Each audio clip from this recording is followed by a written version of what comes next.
Duit itu bukan warisannya Prabowo. Belum.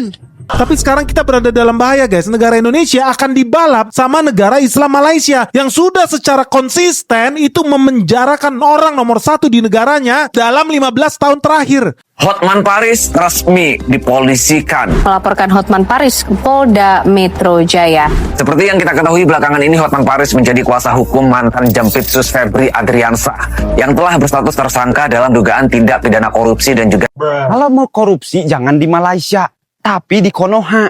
Untuk para pejabat Konoha, kata Bang Hotman, lu punya otak nggak? Nah, mana lebih penting, MBG atau BBM? Korupsi di Indonesia katanya saingan dengan Malaysia. Statement daripada mana ini? Kalau di Malaysia tak pandang bulu, di Indonesia korupsi dilindungi. Assalamualaikum warahmatullahi wabarakatuh. Jumpa lagi para sahabat dan teman-teman dengan Mas Farhan. Gimana kabar-kabarnya? Semoga kalian semuanya sehat-sehat saja. Yang baru bergabung di videonya Mas Farhan, terima kasih banyak-banyak yang sudah setia menonton di channel ini. Saya doakan semoga kalian semua dimurahkan rezekinya, dipanjangkan umurnya, dijauhkan dari malak bahaya oleh Allah Subhanahu wa Ta'ala. Amin amin ya rabbal alamin. Oke para sahabat dan teman-teman, di video kali ini Mas Farhan akan nge-reaction beberapa video yang sudah di-tag di TikTok Mas Farhan tentang kelangkaan BBM, minyak petrol di Indonesia. Ini apa benda? Ini kenapa sekarang Indonesia yang langka BBM? Bukannya dulu mengatakan Indonesia sumber minyak yang ada di dunia terbesar hanya di Indonesia. Katanya Malaysia raja korupsi, Malaysia gak punya minyak.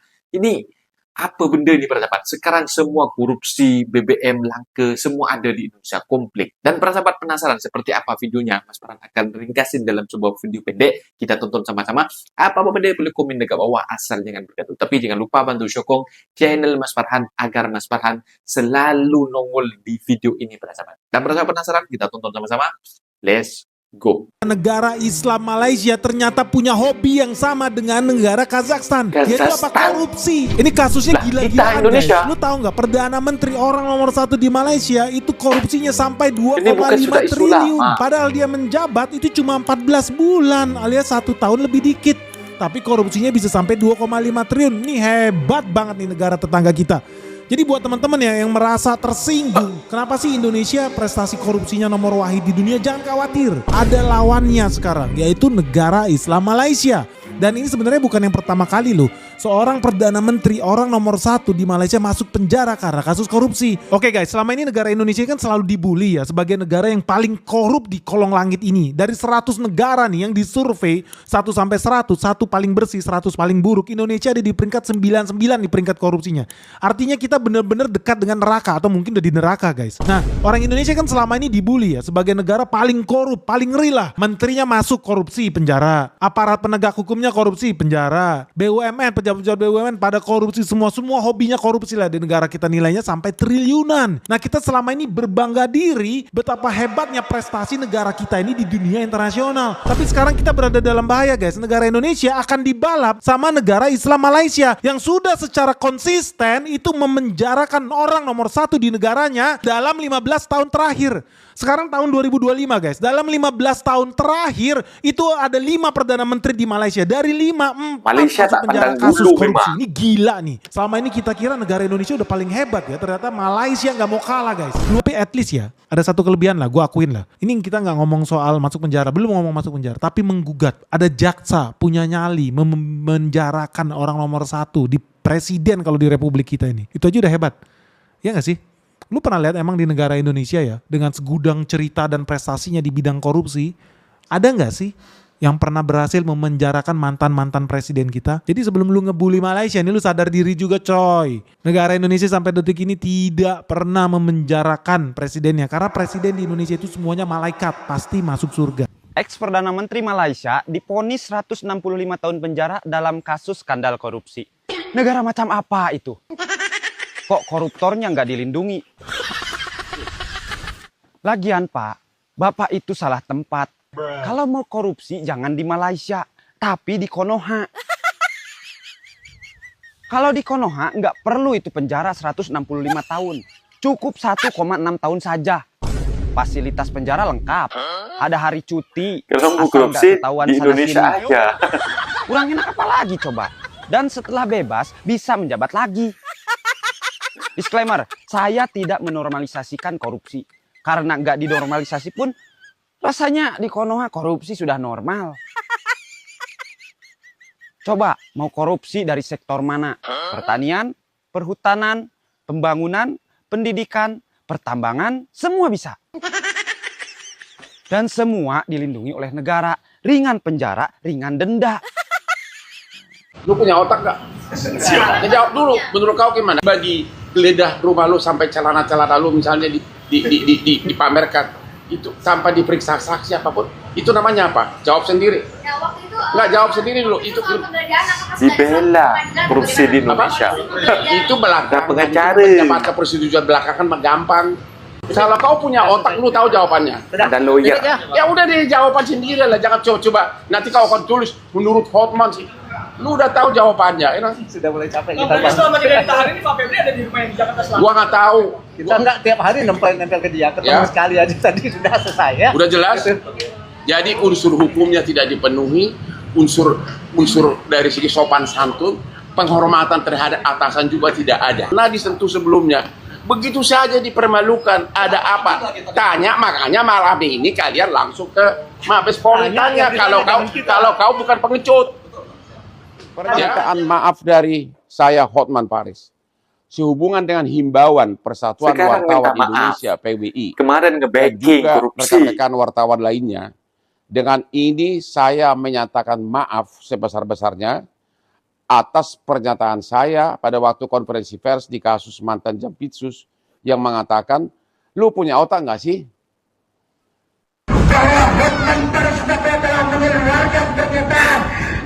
Sekarang digeruduk ofisnya Hotman Paris. Sama warga. Kantor Hotman Paris digeruduk. Kepada seluruh masyarakat Indonesia, yang hari ini kemudian ditangani, proses hukumnya sedang berjalan, kawan-kawan. Beliau menyampaikan satu pernyataan yang kemudian kontradiktif, kawan-kawan. Pernyataannya adalah ketika ada proses penetapan tersangka, maka harus minta izin pada presiden, kawan-kawan.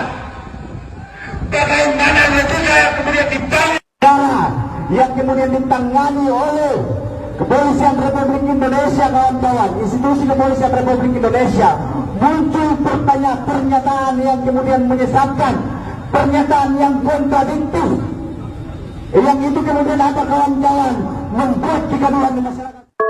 Untuk para Solar pejabat lage. Konoha, kata Mana Bang Hotman, lebih lu punya penting, otak MBG atau enggak? BBM? Nah, mana lebih penting, MBG atau BBM? Yang saat ini urgent dibutuhkan rakyat adalah BBM, solar, dan pertalite. Jika MBG tidak ada, anak kami tetap makan. Anak-anak kami tetap makan. Walaupun lauk ala kadarnya, tergantung ekonomi orang tua masing-masing. Tapi kalau BBM tidak ada, solar tidak ada, pertalite tidak ada, ekonomi lumpuh. Kami tidak bisa kerja, Pak. Kami tidak bisa menafkahi anak-anak kami tidak bisa memenuhi kebutuhan hidup keluarga kami. Iya, Paham nggak ya? Ini gimana sih menteri-menteri, dirijen-dirijen, gelar aja banyak, tapi lu punya otak kagak? Hah? Tolong dong, MBG itu hanya untuk dimakan, hanya jadi kotoran ujung-ujungnya. Tapi kalau BBM, solar atau pertalite itu kami gunakan untuk bekerja, untuk memenuhi kebutuhan kami, untuk mencari nafkah. Aduh, parah ya Konoha ini kalau pejabat-pejabatnya ini hanya mementingkan kepentingannya sendiri. Kita tahu MBG itu syarat akan korupsi. Dengan MBG, Anda punya peluang untuk mencari duit korupsi di dalamnya. Untuk modal 2009 tentunya, ya kan? Lu kalian yang kerja, udah kalian kerja. Aku udah capek, aku malas aku kerja. Minyak nggak ada, macet di mana-mana, gang-gang kecil pun macet, semua utang masih banyak. Apa pening aku kereta berebet-berebet lagi nih, sarapan pun belum. Kalian aja udah yang kerja, udah capek kali aku. Kalian ku sarankan kalau mau ngantri minyak, minimal bawa bontor lah, SD jumbo nasi kayak apa, kalau bisa bawa tenda biar gak panas, kalau mau kencing dulu, berak dulu biar gak sesak kalian di situ. Capek kalau aku udah mau balik aku anjing. Belum. Kayak gitu jualnya.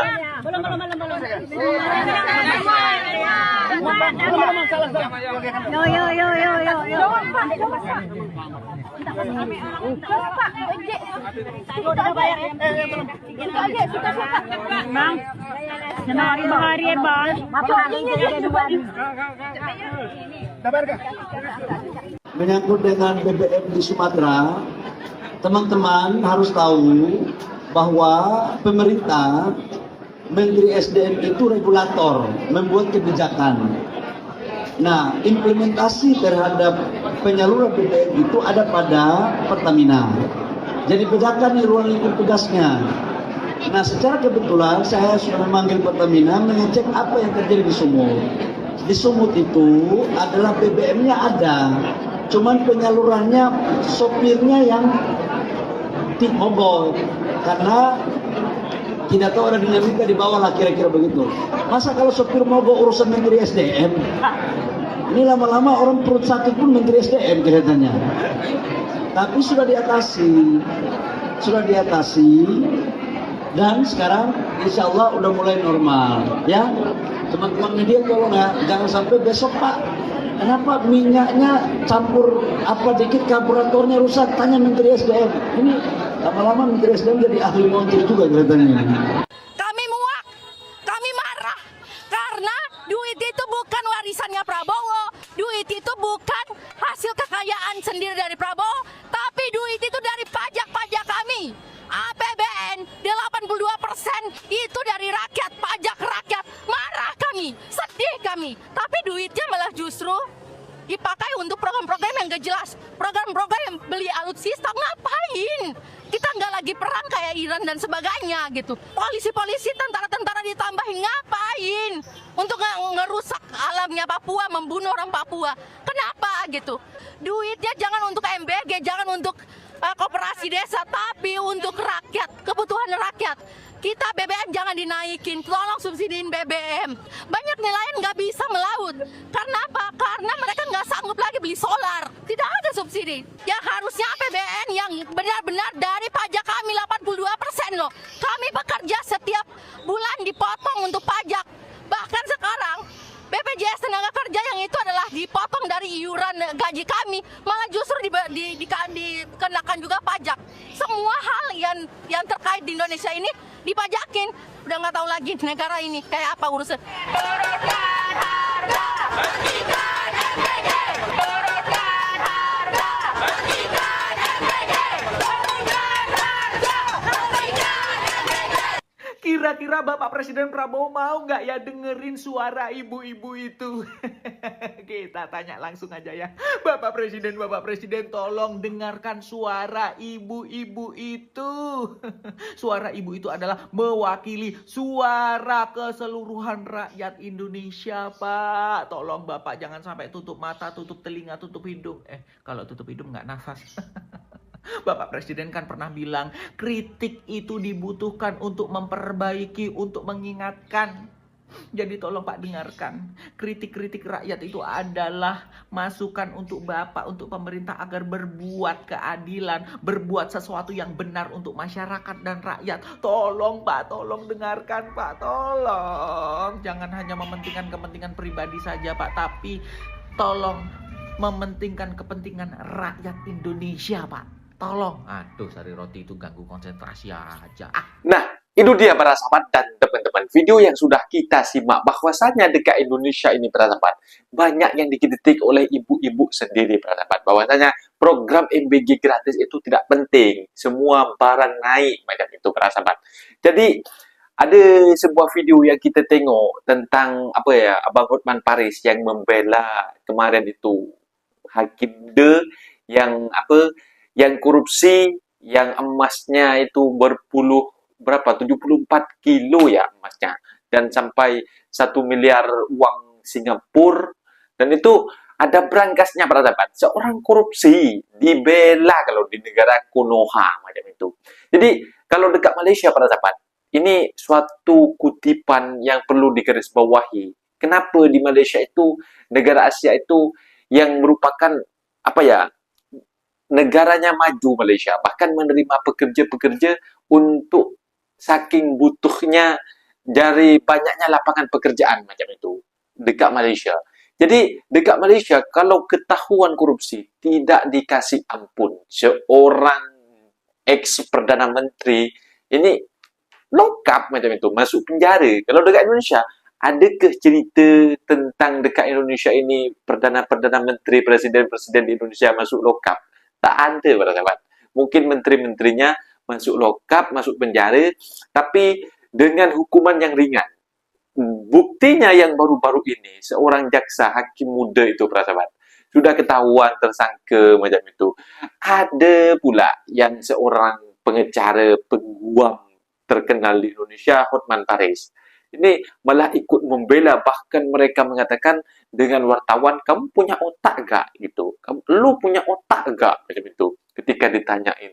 Ini sampai mereka saking membelanya kepada si hakim yang korupsi itu, bersahabat. Tapi kalau dekat Malaysia tak ada pembelaan macam itu. Jadi salah ya salah, di Indonesia salah dibela macam itu. Macam mana nak maju kalau macam itu negaranya, bersahabat? Kalau dilindungi yang salah macam itu. Dan juga kelangkaan BBM sekarang, kelangkaan minyak di Indonesia. Itu para supir-supir ataupun driver-driver lori Petron dekat Indonesia BBM, mereka memilih mogok. Katanya dibatasi untuk memuatannya, para sahabat. Jadi mereka memilih mogok, tak stabil pendapatannya macam itu. Sekarang malah keluar-keluar dekat media sosial sekarang, dekat Sumut, Sumatera, katanya nggak ada BBM dengan harga yang sangat mahal macam itu, para sahabat. Macam mana Indonesia tak diperbaiki? Kalau menterinya lepas tangan, ada masalah semacam itu, Pak Bahlil katanya, dengan sikit-sikit tanya saya punya, gunanya jadi menteri apa? Mungkin videonya sampai di sini, para sahabat, dan teman-teman, apabila ada kata benda yang silap, Mas Farhan minta maaf sebesar-besarnya. Mohon dibenarkan di kolom komentar. Assalamualaikum warahmatullahi wabarakatuh.